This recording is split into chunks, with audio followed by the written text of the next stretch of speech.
Hello students and welcome to Roshi's Education Point. आज हम बात करेंगे class fourth Hindi text book की चैप्टर 3।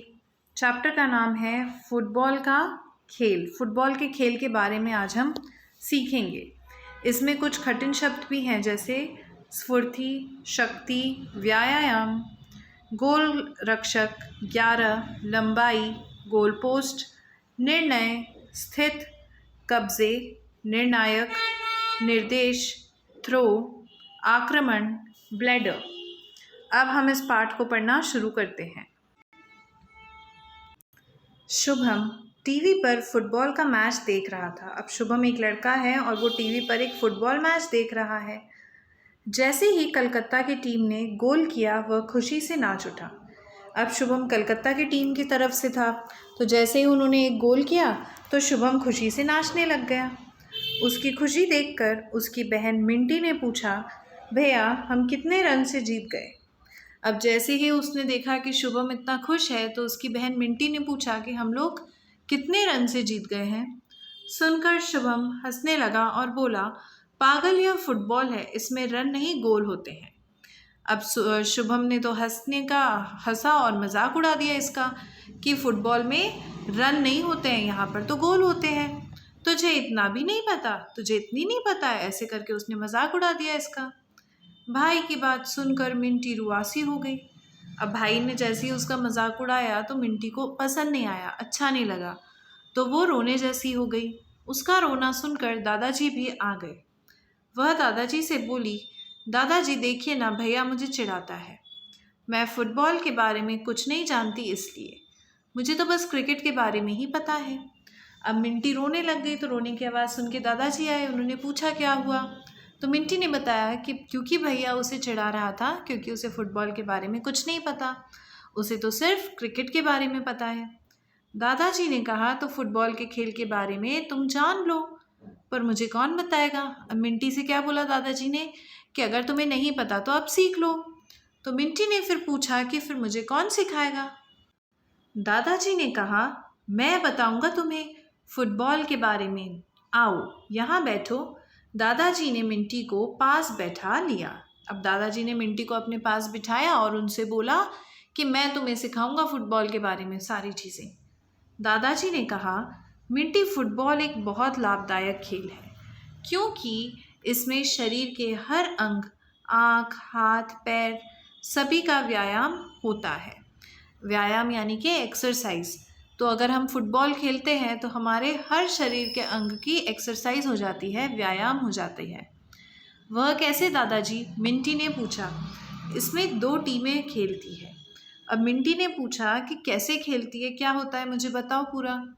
तो दादाजी ने बताया कि इसमें 2 टीमें होती है। प्रत्येक टीम में 11-11 खिलाड़ी होते हैं और हर एक टीम में 11 खिलाड़ी होते हैं। एक खिलाड़ी गोल बचाने के लिए गोल पर होता है। गोल बचाने के लिए एक को हम गोल के पास भी खड़ा कर देते हैं, उसे गोली या गोल रक्षक कहते हैं। जो गोल के पास खड़ा होता है या तो उसे आप गोली बोलो या फिर गोल की रक्षा करने वाला गोल रक्षक बोलो। शेष 10 खिलाड़ियों की जगह भी निश्चित होती है। अब बाकी के 10 खिलाड़ियों को किसको कहाँ खड़ा होना है वो भी पहले से ही बता दिया जाता है।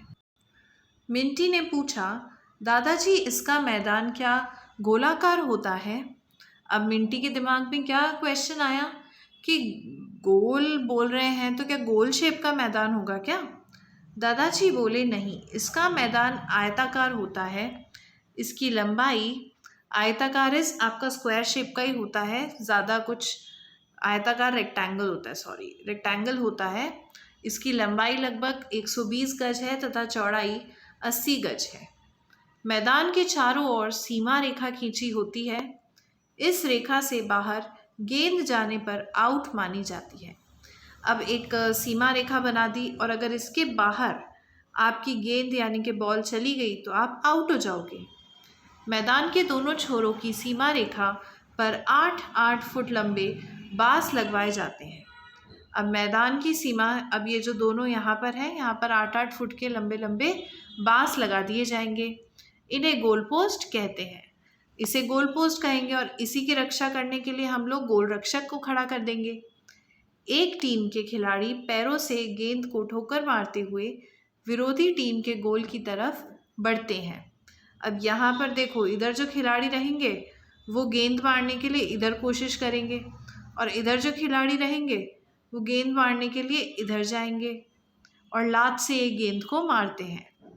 दूसरी टीम के खिलाड़ी पैर से गेंद छीनने का प्रयास करेंगे। अब एक टीम के खिलाड़ी तो गेंद को लेकर जा रहे हैं गोल की तरफ, तो दूसरी टीम के खिलाड़ी उससे गेंद छीनने की कोशिश करेंगे। जिस टीम के खिलाड़ी इस संघर्ष में विरोधी टीम के गोल रक्षक को चकमा देकर गोल पोस्ट के बीच से बॉल निकालने में सफल हो जाते हैं, उनके पक्ष में एक गोल हो जाता है। सभी खिलाड़ियों को चकमा दो, गोलकीपर को चकमा दो और फिर आप अगर गोल कर दो, बॉल डाल दो उसके अंदर, तो आपको एक गोल मिल जाएगा। रेफरी लंबी सीटी बजाकर यह निर्णय देता है। रेफरी बताता है कि हाँ, गोल हो चुका है या नहीं हुआ है। बॉल को फिर केंद्र में स्थित गोल में रखा जाता है और फिर शुरू हो जाती है बॉल की अपने अपने कब्जे में रखने की होड़। अब एक बार गोल हो गया, उसके बाद वापस से बॉल बीच में आएगी, फिर से गेम शुरू होगा और फिर से वही आपको गोल करना है जाकर। मिंटी ने बीच में ही रोककर पूछा, दादाजी यह रेफरी क्या होता है, क्या काम करता है?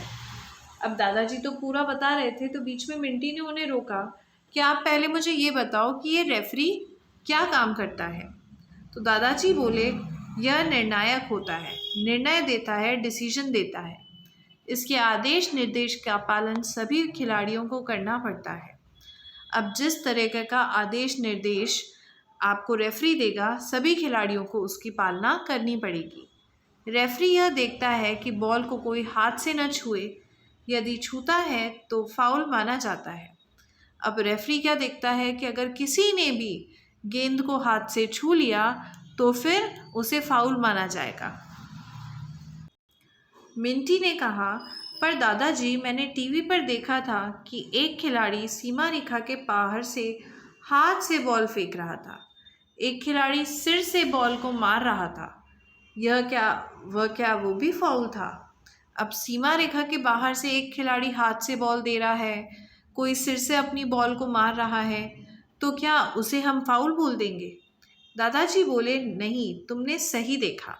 जिस टीम के खिलाड़ी की ठोकर से गेंद सीमा रेखा से बाहर जाती है, रेफरी उसको फाउल देता है और तब विरोधी टीम के खिलाड़ी को थ्रो मिलता है।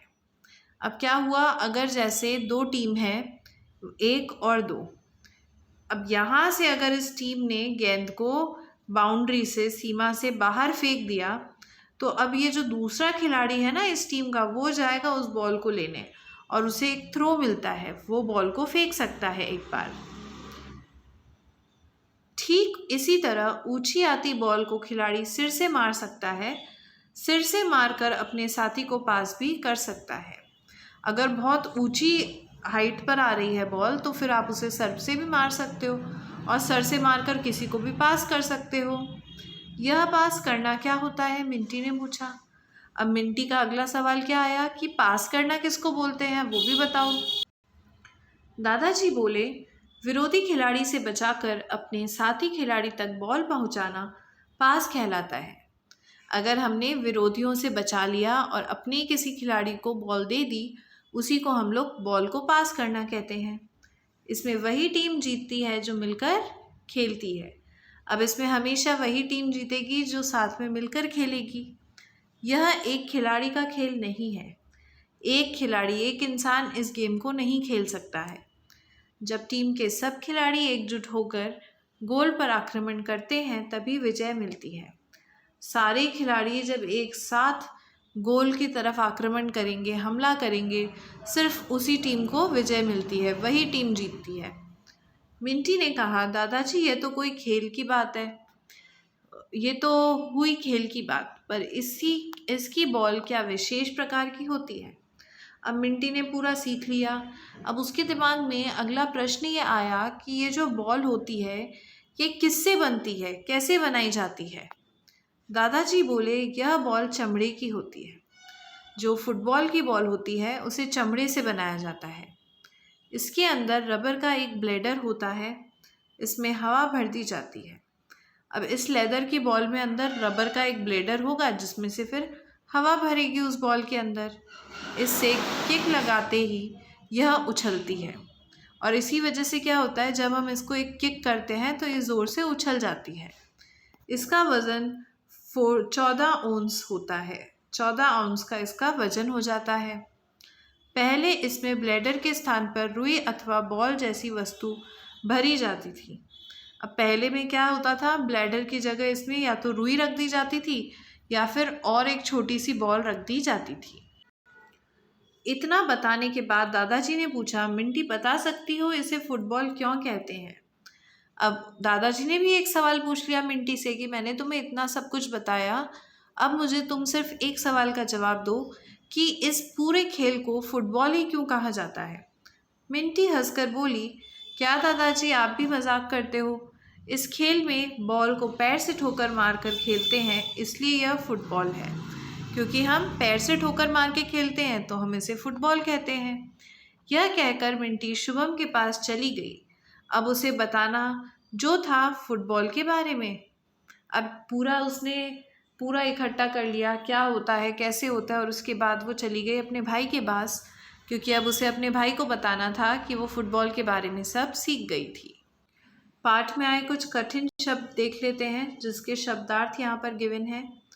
शक्ति, ताकत, गोलाकार, गोलाकार वाला, निर्णय, फैसला, थ्रो, फेंकना, स्फूर्ति, ताजगी, छोर, किनारा, कब्जा, काबू में करना, विजय, जीत, व्यायाम, कसरत, संघर्ष, लड़ाई, आदेश, आज्ञा, आक्रमण, हमला, रक्षक, रक्षा करने वाला, रेफरी, निर्णायक, फाउल यानी कि गलती। नेक्स्ट अब क्वेश्चन आंसर्स देखो। फुटबॉल के मैदान की लंबाई चौड़ाई कितनी होती है? आप यहाँ से इसका उत्तर लिखोगे। इसकी लंबाई लगभग 120 गज तथा चौड़ाई 80 गज होती है। ये आपका पहले प्रश्न का उत्तर हो जाएगा। फुटबॉल खेलने के क्या लाभ हैं? अब पहले क्वेश्चन से लिखो, फुटबॉल खेलने के और के की जगह लिखो से। फुटबॉल खेलने से क्या क्या होता है? शरीर के हर अंग, आँख, हाथ, पैर सभी का व्यायाम होता है। ये हो जाएगा आपका उत्तर 2। प्रश्न 3, फुटबॉल में रेफरी का क्या काम है? उत्तर आप लिखेंगे इसका, रेफरी यह देखता है कि बॉल को कोई हाथ से न छुए, यदि छूता है तो फाउल माना जाता है। ये है आपका उत्तर 3। अगला क्वेश्चन देखो, फुटबॉल एक खिलाड़ी का खेल नहीं है, इससे दादाजी का क्या आशय है? तो अब यहाँ पर आप लिखोगे, दादाजी का आशय यह है कि, और की के बाद इसमें वही टीम जीतती है जो मिलकर खेलती है। यहाँ से आप इसको लिखोगे, ये हो जाएगा आपका उत्तर 4। अगला सवाल, पास करना किसे कहते हैं? उत्तर लिखेंगे आप, विरोधी खिलाड़ी से बचाकर अपने साथी खिलाड़ी तक बॉल पहुंचाना पास कहलाता है। ये रहेगा आपका उत्तर 5। एक फुटबॉल के खिलाड़ी में कौन से गुण होने चाहिए? नीचे लिखे में से सही पर सही का चिन्ह लगाइए। क्या आलस होना चाहिए? क्या नहीं। स्फूर्ति होनी चाहिए, एकाग्रता होनी चाहिए, सहयोग की भावना होनी चाहिए, जो अच्छा दौड़ने वाला हो बिल्कुल शक्ति होनी चाहिए उसके अंदर, चतुराई होनी चाहिए और दौड़ने की क्षमता भी होनी चाहिए। अगला सवाल देखिए, सही या गलत का चिन्ह लगाइए। फुटबॉल की एक टीम में 11 खिलाड़ी होते हैं। सही। फुटबॉल हाथ से खेली जाती है। गलत। रेफरी निर्णायक होता है। सही। फुटबॉल चमड़े की होती है। सही। फुटबॉल का मैदान आयताकार होता है। सही। गोल रक्षक गोल के बाहर गेंद फेंकता है। गोल रक्षक तो गोल की रक्षा करता है। गलत। अगला है वाक्य में प्रयोग करो। सबसे पहले जो शब्द दे रखा है वो है निर्देश। तो निर्देश का हम लोग एक वाक्य बना लेते हैं। राजा ने सभी को बुलाने का निर्देश दिया। राजा ने सभी को बुलाने का निर्देश दिया। ये बन जाएगा आपका पहला वाक्य। दूसरा है रक्षक। फिर अब रक्षक का वाक्य बनाएंगे। कोई राजू का रक्षक न था। रक्षक न था, ये हो जाएगा आपका रक्षक का वाक्य। इसके बाद अगला आता है संघर्ष। संघर्ष यानी कि मेहनत। संघर्ष करने से, अगर आप संघर्ष करोगे तो संघर्ष करने से हम सफल होते हैं। हम सफल होते हैं। अगर आप मेहनत करोगे तो हमेशा आप सफल हो ही जाओगे। सफल होते हैं। अगला है आपका चकमा देना। पुलिस को चकमा देकर चोर भाग गए। चोर भाग गए। फिर अगला है एकजुट होना। एकजुट होना मतलब साथ में आना। हमें एकजुट होकर